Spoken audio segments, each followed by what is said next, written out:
In eastern Ukraine, Russian forces are advancing, and many who live there are packing their belongings and moving away.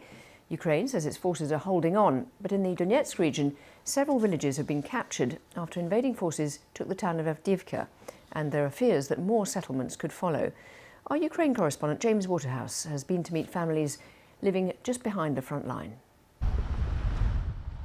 Eastern Ukraine is being eroded. Russian forces are approaching, taking village after village. And for the people living here, death or occupation feels imminent.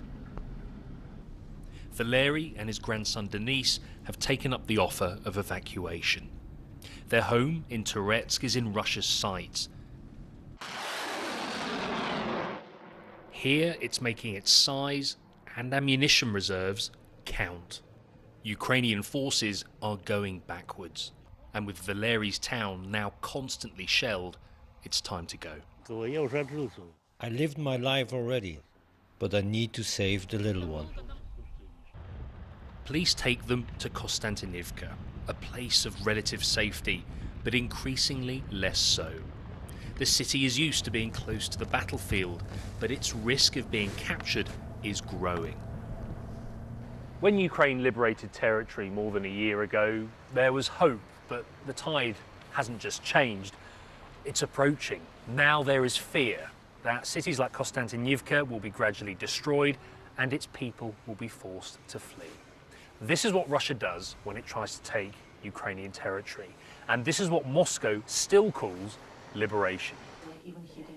For Tatiana and her daughter Maria, maybe not Jessie the dog, strikes on the city leave them with a difficult choice.